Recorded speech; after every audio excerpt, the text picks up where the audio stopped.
floating heads, aka night floaters or floaters, are paranormal entities reported from various places in Canada and throughout North America. The name refers to the ability of certain individuals to detach their heads from the trunks of their bodies, the heads then being able to fly or float at will. They are said to attack unsuspecting victims, biting them, and sometimes even killing them. As they fly, they make a moaning sound while at a distance, which fades out as they approach their victims. Today, I present for your consideration an email I received from a listener who lives in my old hometown. Hey Warren, my Gramps says he went to high school with you. His name is Warren here. Listener told me his grandfather's name, but said not to name him on YouTube. Now, back to the original email. My Gramps has a few stories about the night floaters from back when he was growing up, but they've been largely forgotten around here nowadays. My dad, who's in his 40s, didn't know about them, and I first heard of them through your YouTube channel. I'll be honest, I just thought it was something you made up. But it made me curious. Yeah, right, warn me. Anyway, one night, my buddies from Sheridan College and me were cruising around and thought we'd see if we could find the old silo you've talked about in some of your videos. Both Gramps and Dad remembered it and told me they thought it was long gone. But we went to look for it just the same and found it. Gramps had said the silo stood in a field at Spears and 4th Line, which squares with what you said in some of your videos. So we went, and there it was. It was a moonlit night, one of those really bright supermoons. The old silo stood tall, shining silver in the moonlight, out in the middle of a derelict field surrounded by trees. We found the rutted trail leading out to the remains, but I took it slow so as not to damage the car. Suddenly, from the back seat, Luke started yelling for us all to be quiet. Although he didn't actually say it like that. Those weren't the words he used. We all shut up for about 5 seconds, then said, "What's up, bro? What is it?" "I thought I heard something, man. Like something moaning, like moaning, but really loud, eh?" Somebody snickered.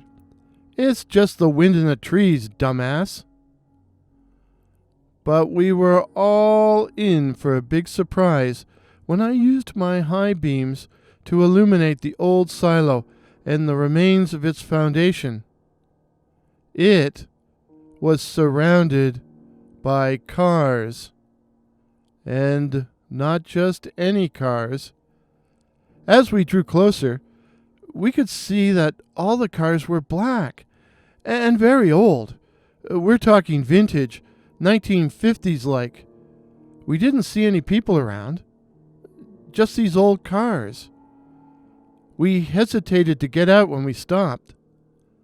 The whole situation just felt a little off. Actually, more than a little off. But in the end, curiosity won out. Yeah, I know, a warning to the curious, eh? But we had to see the cars. Had to. There was a huge black Cadillac, the size of a boat, with huge pointy fins at the back. Another was an enormous Buick from the early 50s, with this huge grill. But the most amazing, the most amazing of all was the hearse. Not only was it a coffin carrier, it was a Packard. They were beautiful cars. But the strangest thing of all, they appeared brand new. Straight from the factory. Never driven. And where were all the people? Luke was standing off to one side, preoccupied, head cocked at an angle, as if listening for something. Suddenly he blurted, "I can hear it again, that moaning sound. And don't tell me it was the effing trees, eh?" We could all hear it now, a weird, unearthly moaning or sighing which sent chills running down my spine. I had never heard anything like it before, and it sounded as if it was being produced by multiple voices, like a pack of infernal wolves. We might have stood there stunned, transfixed by the sound, but suddenly Dylan said in a shaky voice, "Guys?" Dylan was standing at the entrance to a basement storage area under the remains of the old barn's concrete floor.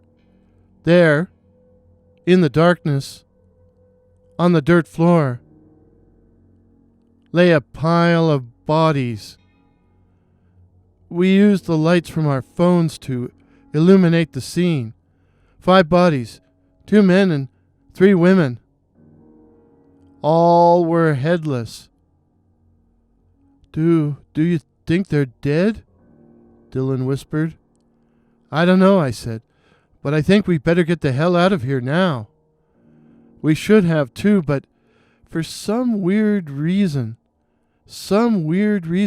we couldn't seem to pull ourselves away from the sight of the headless bodies or the old abandoned cars.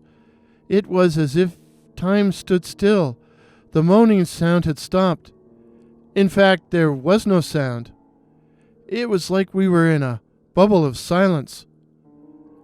But eventually we got back in the car, debating as to whether or not to call the cops or just take off, hey? When JT suddenly said, "Oh shit." We all looked in the direction in which he was staring and almost shit ourselves. Out of the basement area walked the 5 bodies. The 5 headless bodies. You might think that bodies without heads would stagger around. I mean, like, how can they see? But these things walked straight and with purpose and right towards us. And then they began to run. I slammed the car into reverse and tried desperately to turn, bumping my way over the rough grass until we were finally able to regain the trail, where I floored it, not worrying about any damage to the car's undercarriage. In my fevered attempt to get away, we seemed to be moving in slow-mo, the headless mob on our tail, and gaining. When we finally made it to the blessed 4th line, and I was able to get up to speed. For once, everyone was silent. Dead silent.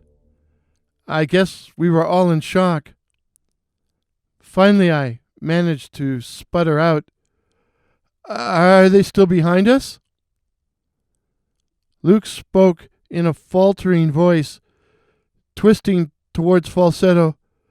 No bodies, but 5 heads. 5 heads floating in the air." We all turned to look. I turned to look, nearly sending the car into the ditch.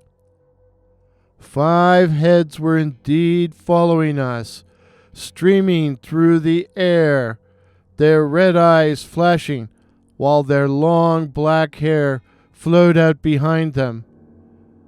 The pinched, pale faces, their pinched, pale faces, had a common look: thin, ugly, and dirty. I slammed my foot down on the accelerator, but the heads kept pace with us.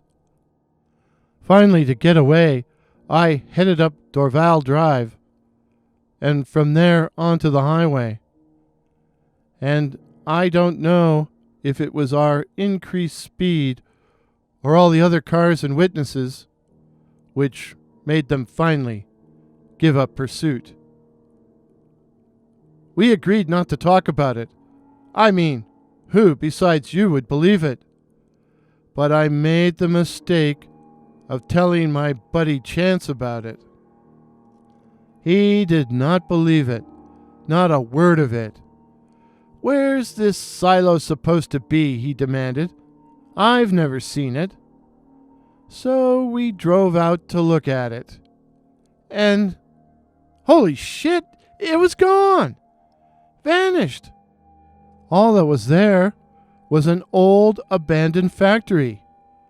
No old cars, no ruined foundation, no silo, and no people. No nothing. What the hell is going on? Can you explain it? To be continued. After all, 2 heads are better than 1.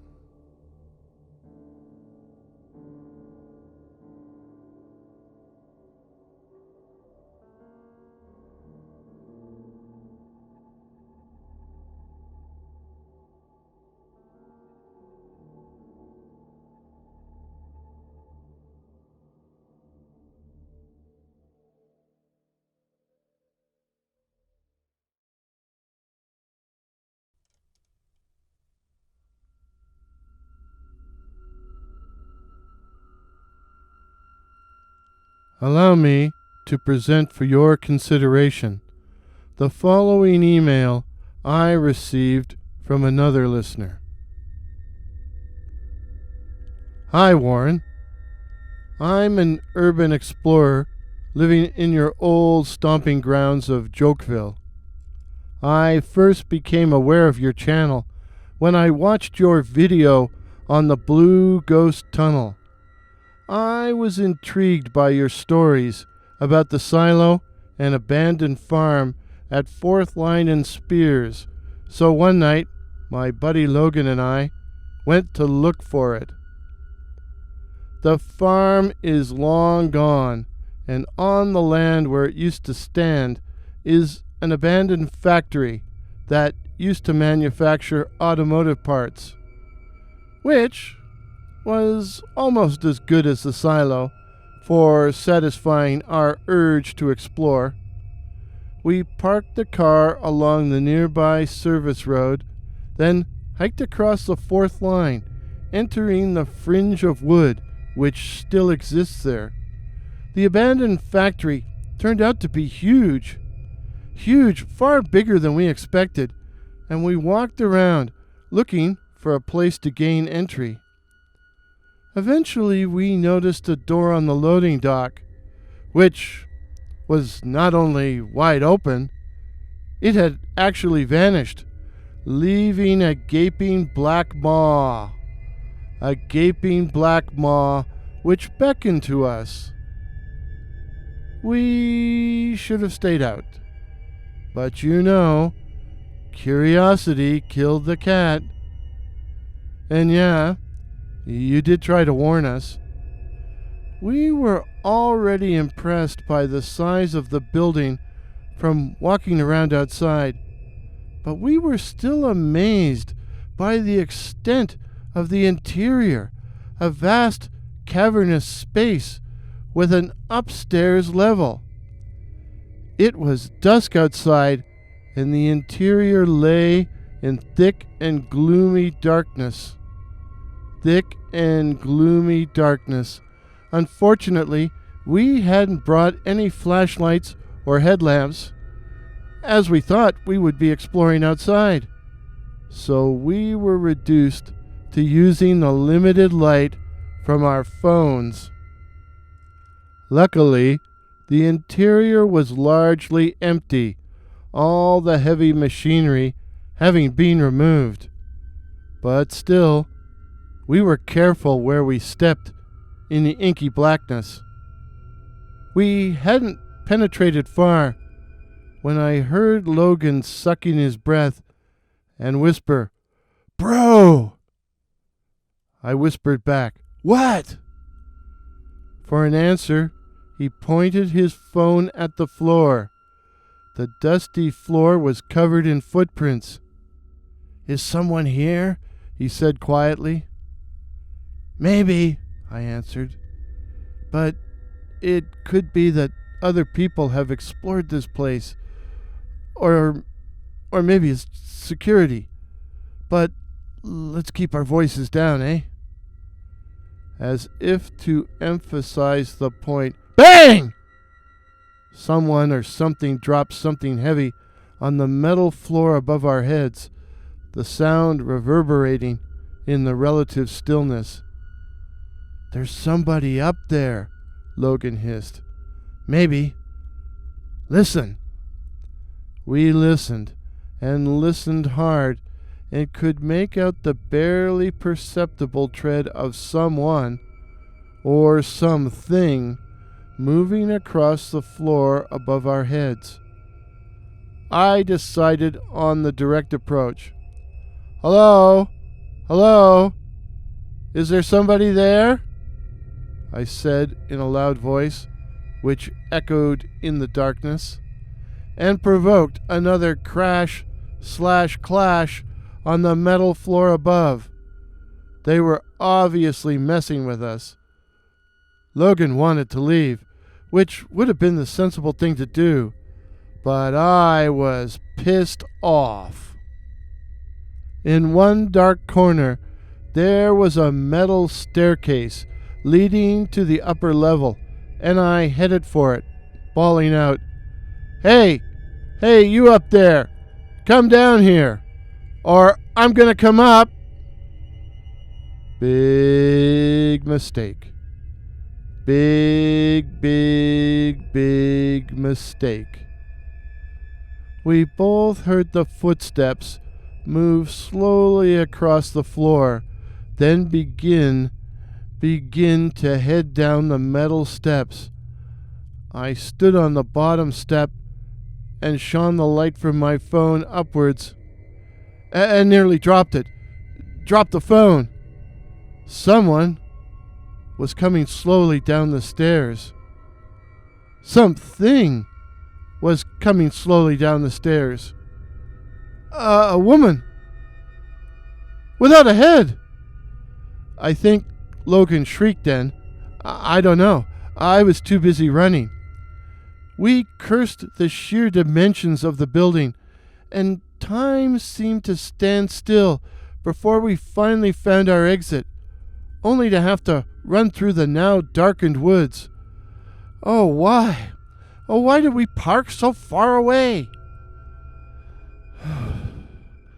The woods were a nightmare. We somehow lost the path and were blundering through and against trees, getting scratched all over. And the whole time, we could hear this strange moaning noise off in the distance, like the howling of a banshee. We could even hear it over the rumble of traffic on the nearby highway. But eventually we found the car and peeled out of there. We were silent for several minutes. I think we were in shock. But finally I said, and my voice was pretty shaky, "Did you see it? Did you see what I saw?" "Yeah, but I don't believe it. I don't believe it, and I saw it. I saw it.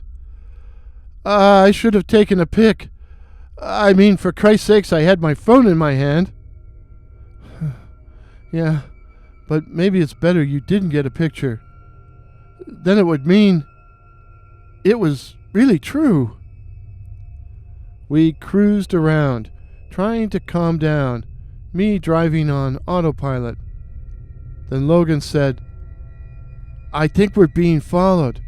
Not that woman. No. By an old car. A black one. Like out of the 1950s. I glanced in the rearview mirror. The car was a massive Buick. I recognized the grimacing grille. At first, I wasn't sure if the old Buick was tailing us or not, but after about 10 minutes, it was obvious that it was after us. I tried a bunch of evasive moves, but I wasn't able to shake the old Buick until I headed off onto the Queen Elizabeth Highway and lost it in heavy traffic. But whoever was driving it knows where I live. I've seen the old car drive by my house several times. They're stalking me, keeping watch. But who are they? And what is going on? Did we encounter a night floater? Can they really walk around without their heads? Can they?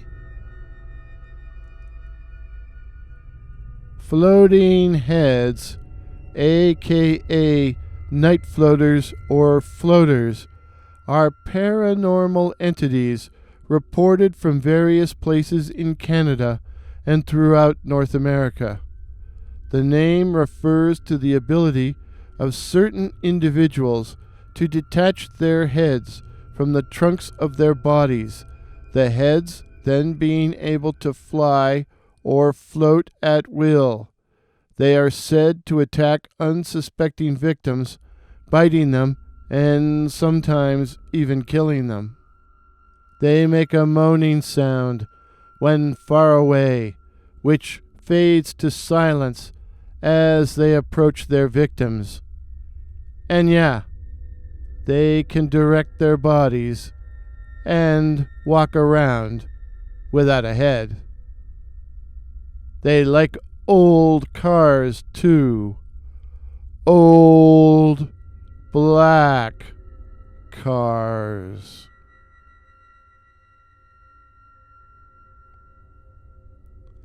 If this is your first visit to my channel, please consider subscribing. My name is Warren, and I write and tell original ghost stories and original horror stories featuring such cryptids as the night floaters, werewolves, and the black-eyed children. So again, please consider subscribing. Please help me to reach my goal of 2,021 subs in 2021. Till midnight. Cheers.